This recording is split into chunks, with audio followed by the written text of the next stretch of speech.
What's going on, everybody? Oh, wait. I'm sorry. What's going on, Nextinians? Everybody's tuned in. We're doing this today. It is the Spyro versus Crash Death Battle.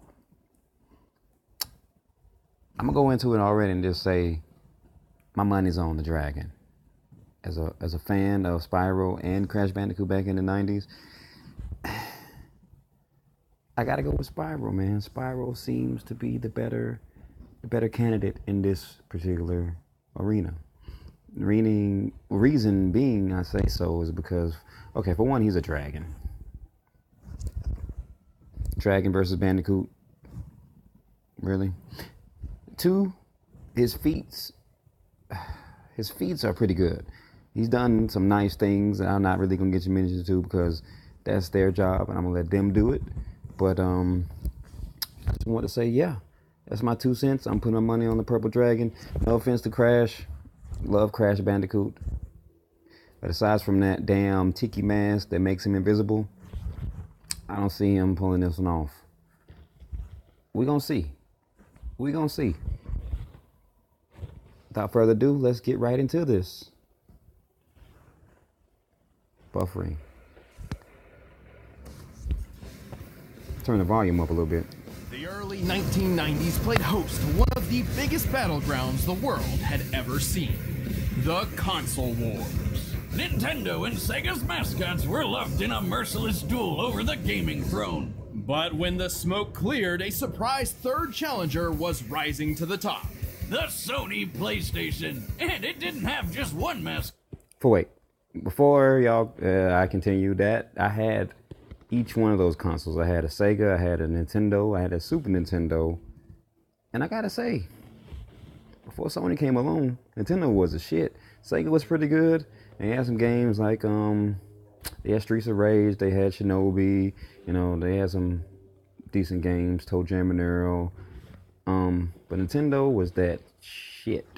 Like, seriously. Nintendo was the... Anyway. I'm not finna get all nostalgic on you all. Let's go. Good. It had two. Crash Bandicoot, the mutated marsupial from Down Under. And Spyro the Dragon, the powerful purple hero of the Dragon Realm. He's Wiz and I'm Boomstick. And it's our job to analyze their weapons, armor, and skills to find out who would win a death battle. Listen, I admire another brilliant doctor of science as much as the next guy, especially those with grand plans to take over the world. But I'm not sure Dr. Neo Cortex makes the cut. Why not? He's an evil genius who made a mutant Aussie army of animals to take over the world. Sure, but when it came time to assign a general for this army, Cortex chose, of all things, a bandicoot. A bandicoot? You're making that up. It's a real animal. Look. Oh, hey, it's kinda cute.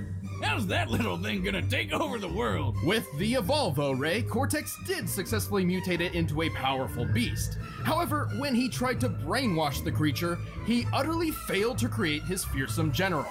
Instead, he got Crash Bandicoot. So Cortex threw him out like trash, and Crash became his worst nemesis ever. Which is super embarrassing, because this Crash is a few snags short of a Barbie. But his physical abilities make up for it. He's got parkour skills like nobody's business. Which is appropriate, as bandicoots are excellent jumpers, similar to their marsupial cousin, the kangaroo. He's got superhuman strength, and can take a big hit and just keep on going, like an Energizer bunny of pain. Crash can double jump in midair, slide incredible distances, and use Crash Dash to boost his speed. He's also tapped into Mojo, a magic substance that's basically life energy, to enhance his battle techniques. He's got his Norris roundhouse and... I didn't know about this Mojo thing of majigger. What is this, like some sensu bean he takes? Okay. Crash, okay. Purple Dragon, but his favorite move is the Cyclone Spin. He can even give this move a boost for the Death Tornado technique, though this can leave him dizzy and prone to counterattacks. Still, these brutal moves proved incredibly useful for rescuing his fellow mutant bandicoot girlfriend, Tawna. Oh, why does she look like that? She's like really hot, but why does she look like that? At the same time, I'm really confused. I'm confused too. While Crash's natural abilities were enough to save her, his future battles with Cortex would require more sophisticated tools. Yeah, like the rad copter pack. He's even got himself the unicorn of motorsports, the space motorcycle. What I wouldn't give for one of those. To increase his firepower, he carries a special bazooka that uses a naturally occurring and easily attainable form of ammunition, Wumpa fruits. The same kind of fruit shooter that's on his power loader suit from Alien. I mean, this completely generic looking mech. But why fruit? I can't imagine it's a particularly effective projectile. I don't know, Wiz. Remember that time I shot you with my potato gun?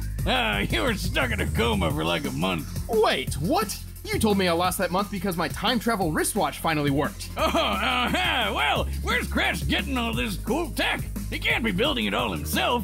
He's pretty dumb. They're all thanks to his kid sister, Coco, who's 10 times the inventor Cortex is. But Crash isn't really dumb, he just lacks communication skills. He actually shows many symptoms of autism. Some people with autism, known as savants, are extraordinarily gifted in particular skill sets, and I think that describes Crash perfectly. While he— Whoa. So wait. Are you trying to excuse his lack of intelligence with autism? What is he, autistic parkour expert? And he can spin really good? What? Let's see the explanation for this one. Please. may not know how to hold a conversation, he is a superb athlete and puzzle solver. Well, I'm sure it helps that he's surrounded by friends who encourage his better traits. Hey, that was a good one. Like Aku Aku, his magical mask foster dad, who's basically a god. Lucky bastard. Aku Aku's magical mojo prowess is quite impressive. He's very protective of Crash and will often step in when Crash is in trouble. But not always. Wiz, why can he teleport across dimensions on his own, but can't teleport Crash very far at all? This is as far as I can take us.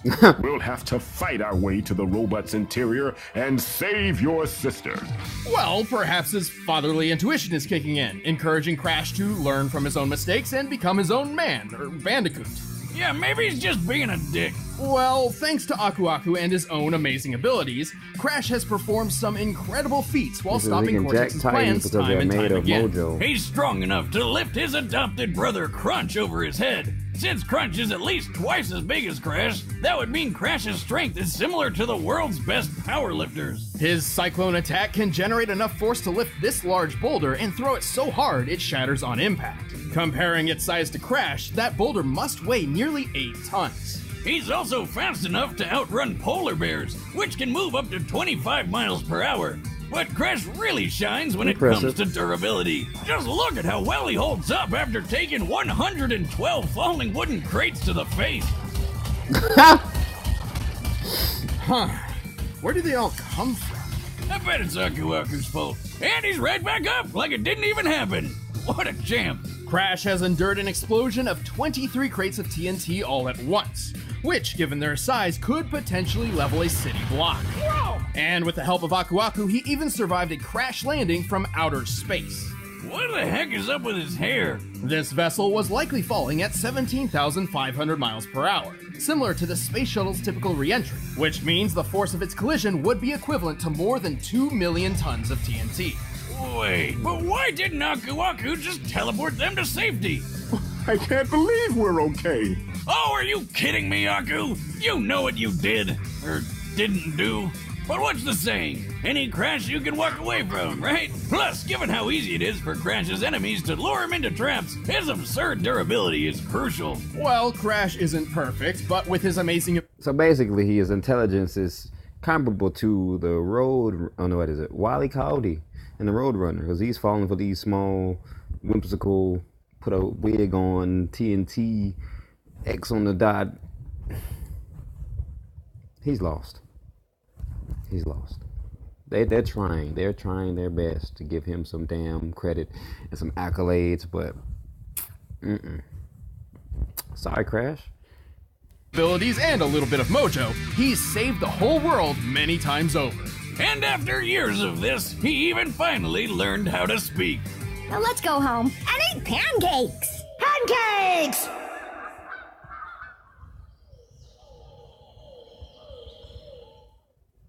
Wait, that's it? Right? That's what I'm thinking. Prophecy tells of a special purple dragon born every 10 generations, destined to be a hero of his age. This was the legend of Spyro. But when the ancient Spyro. Dark Master Malifaux learned of this, he swore to destroy Spyro before he even hatched. By the way, there are at least 3 different timelines for Spyro, but we're mainly sticking with the Legend of Spyro version, because he can do pretty much anything the other ones can, and more. Plus, I think they're all the same as Spyro reincarnated anyway, since that's what the prophecy says, and look, that's totally Skylands being made at the end of Dawn of the Dragon. Ahem. Wild fan theories aside, Spyro was saved from Malfour's wrath by Ignitus, a guardian dragon. He decided to pull a Moses and send Spyro's egg floating down a river to who knows Full of where. Moses. Okay, why do so many stories start with people just throwing babies into rivers? That's never a good idea. Wrong, Wiz. It worked out fine. Yeah, what the hell is that about? What is that about? That's all these negligent parents that's like, I don't want you, but for the sake of saying that I don't want you, I'm just going to give you away to someone else who might want you and take better care of you than me. So we're going to ship you on upriver. Just go on upriver. Or in Superman's case, is shoot your ass off to another planet. Well, that was different. His planet was dying, so he shouldn't be in that. But yeah, anyway, I digress. For Spyro, he was found and adopted by a family of dragonflies. And even without fellow dragons around, Spyro grew up to be a pretty good fighter. He's strong, tough, and makes good use of his horns, tail, and claws. But not his wings. Not yet. Without a dragon's parentage, Spyro remained mostly grounded during his childhood. But he got pretty good at using his head. Like the fun way, not the brainy stuff. You do not want to be on the other end of his charge attack. But one fateful day, everything changed. During a game of hide-and-seek with his quote-unquote brother, Sparks, they got into a bit of monkey business and, in desperation, Spyro unexpectedly breathed fire. This was Spyro's first hint that he was adopted. Hold up, you mean he thought he was an actual dragonfly the whole time? I can think of a few other hints, like, I don't know, anytime he saw his reflection. This revelation prompted Spyro to go on a journey in search of his true home among other dragons. Oh, and Sparks tagged along to help find treasure and protect his dragon brother from harm. Not like he needed it. He's the chosen one, bitch. He's got a bunch of awesome dragon powers. As a purple dragon, Spyro was not limited to just his fire breath. After finding and rescuing 4 great dragon guardians, they each became his teachers in the arts of elemental combat. Ignitus taught Spyro how to control fire and focus it into huge blasts. Voltaire showed him how to use electric breath to stun enemies and toss them through the air. Cyril taught him to freeze foes solid and fire ice shards. And Parador showed him how to use earth breath to split rocks and roll up into a ball. Spyro also Roll honed his up physical into a and ball. cheat combat with the martial art of Dragon Kata. Oh, and he finally learned how to fly. About time. Speaking of which, Spyro learned how to briefly slow down time to improve his reactions. Oh, damn. But all of this led to Spyro learning the ultimate element. All right, it might be a slight overlay. I had to get rid of that ad. But anyway. Led to Spyro learning the ultimate element. The convexity breath. Ether. Convexity. It's ether. No, stupid. Everyone calls it convexity. Oh, okay. Purple dragons like Spyro can use a mysterious energy that is essentially the spiritual life force of the universe. While it's never officially named in canon, lead concept artist Jared Poland has gone on record to clarify its name and properties, and he calls it ether. Eat that, boomstick. Don't convex me, Wiz. True fans know I'm right. Ether is an extremely powerful element which binds the fates of the living and the dead. With ether, Spyro pulls from the 4 elements to create energy which, according to Poland... Okay. How in the hell are they gonna make it almost even for Crash and Spyro? I mean, Spyro without this move could beat Crash. So what? It's like an atom smasher for dark ether dismantles the target at the atomic level, literally unmaking it.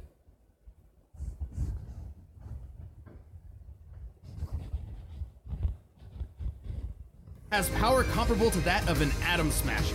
Isn't that the thing that shoots an atom around at light speed for all sorts of sciencey stuff? Yes, they're particle accelerators with a moving photon beam containing 362 megajoules of energy. Yeah, I said that. This beam can slice through a human skull in a nanosecond, just like what happened to Russian scientist Anatoly Bugorsky when he stuck his head in one of them. Why the hell would he Why do the hell? that? God, being Russian must be hard. Bugorsky took a beam less than a molecule thick through the skull, which obliterated all matter in its path in an instant. While he survived, half of his face around the microscopic hole in his head swelled, peeled apart, and was permanently paralyzed. Oh my God. What the hell did you think was gonna happen if you put your head in that machine? They're smashing atoms. You just smashed a couple of yours, you got in the way. Jackass. While he experienced a blinding light he described as brighter than 1,000 suns. Hey, Spyro, what was that about? I don't really know. I just felt like I had to hit it. And when I did, the power of 1,000 suns surged through my body. Just imagine if that beam was the size of Spyro's super breath. No, wait, you don't need to. We've seen what it's like when he killed the Ape King. Of course, Spyro's ether powers have other uses as well, such as curing his fellow dragon Cinder of Malfor's corruption. Is he shooting ghosts at her? What kind of magic were they smoking when they came up with that? But ether is dependent on a balance between light and dark. Should a purple dragon fall prey to their own anger and hatred, they risk being consumed by dark ether, or nether, transforming into a blackened, rage-filled form. Dark Spyro's a Spyro. really nice guy, but this Dark Spyro, he lets loose. He's stronger, faster, and way more violent. Unfortunately, when Spyro's consumed by dark ether, he cannot return to his old self on his own. But with friends like Sparks and Cinder at his side, he's always found his way back. Through the power of love. Right, Spyro. You gotta believe. With all these powers at his claw tips, Spyro is a force to be reckoned with. He's pretty quick, outracing biplanes that can fly over 159 miles per hour. He's pushed a gold statue about twice his size, and he's pretty tough, claiming his scales are impenetrable. So I'm electricity proof too? I knew my scales were impenetrable, but now this? A bold claim, but let's look at the facts. Spyro once took a punch from this massive magma golem, which then lost its arm and replaced it with a cathedral tower. This cathedral is very similar in size to St. Stephen's Basilica, a Roman Catholic church in Budapest, Hungary. By taking the height, length, and depth of the basilica and adjusting for empty space, we can estimate the arm's mass to weigh over 400,000 tons. Assuming a low-end punching speed of 15 miles per hour, that of the average humans, the golem must have hit with at least 1.9 million tons of force.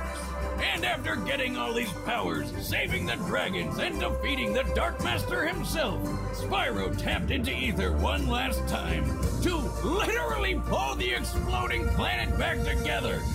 What? How the hell?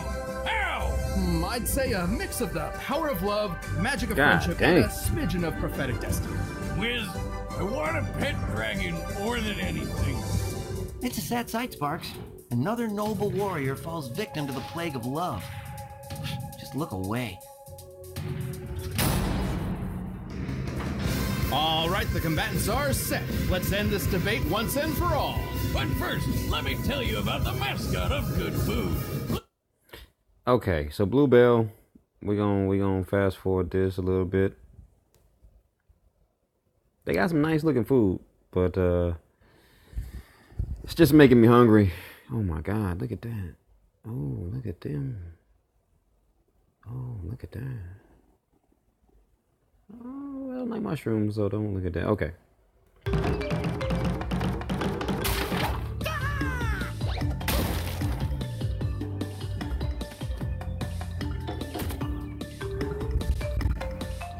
Weird. What are you doing?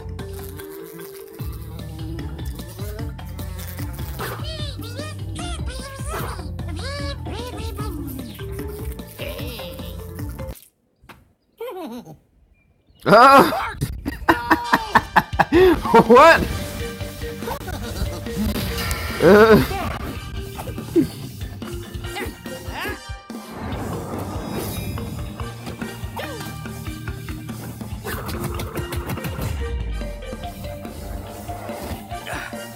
All right.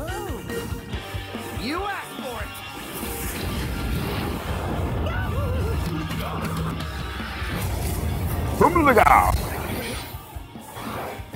It's a damn mask.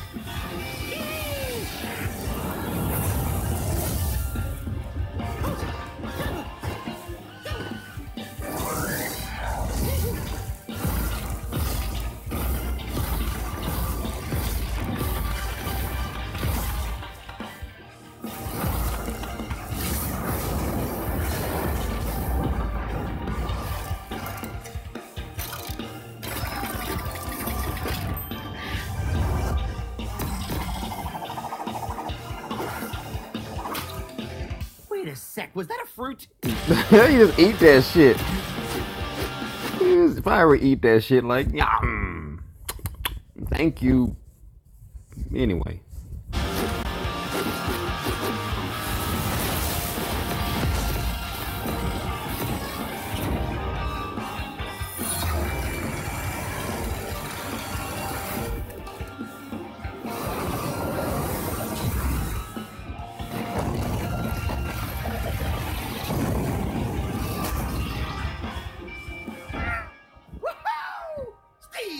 Right?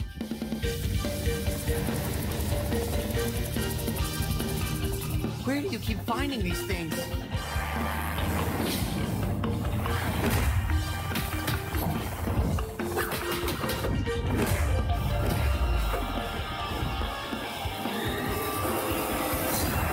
I'm done with this.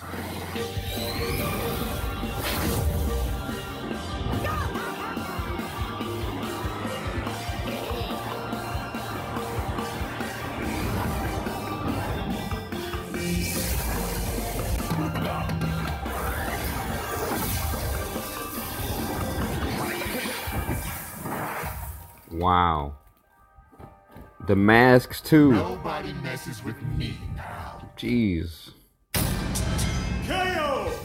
I don't think Aku Aku's gonna pull Crash from the grave after that. Spyro had plenty of obvious advantages. His speedy flight let him control the pace of the battle, and his elemental arsenal gave him a much wider variety of attacks than Crash had ever seen in a one-on-one fight. Even with his extraordinary puzzle-solving skills, Crash was simply overwhelmed. But surprisingly, this wasn't nearly as one-sided as it looked on paper. With the strength to throw an 8-ton boulder, Crash was actually stronger than Spyro, and both of them had survived impacts worth around 2 million tons of force. How convenient! It's almost like they planned this all along. To be fair, we did have to lowball Spyro's durability against the Golem's punch. However, both of them had shown durability, which far exceeded much of their attack capability. So even with his gadgets, Crash really didn't have a good way to hurt Spyro very much. But the funny thing is, Spyro didn't have many attacks that could firmly hurt Crash either. They were both just too tough. Well, until Spyro used the Ether Breath, which could literally break matter apart at an atomic level. Not even Aku Aku could save Crash from... It says, even Aku Aku has been defeated / overpowered by forces far weaker than Spyro's ether. Makes sense. a beam that intense. I guess Crash just couldn't spin this one. The winner is Spyro the Dragon. Let's see. Hey guys, Let's see. That was it was expected almost, you know. Like, so let's see what's on the next one. Let's see what's on the next one because. But shout out to the editor who does animations. That's all I can. Good. Spot on, bro. Thanks for watching this episode of Death Battle. If you want to get the battle music for yourself, you can get it by clicking the link below. And if you guys want to see exclusive commentary on this episode, click that little box over there, first membership trial. Oh.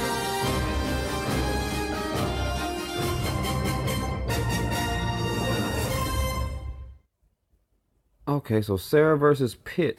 All right, let's get this done. Okay, I'm sorry. Too many ads. Sarah versus Pitt, huh? I know Sarah. I don't know much about Pitt. But I look forward to that. Kind of biased. Some go ahead and say Sarah probably will win because I seen he has some some interesting weapons under his arsenal. That Keyblade is no joke. Not to mention he's fought against the likes of Sephiroth. And, you know, Sephiroth beat Virgil. So, if he can beat Sephiroth, then he can beat anybody. Get your asses out of here. Virgil still won that damn fight. Anyway, that was that. I hope you all have a good day. I hope you enjoyed the reaction. And talk shit in the comment section.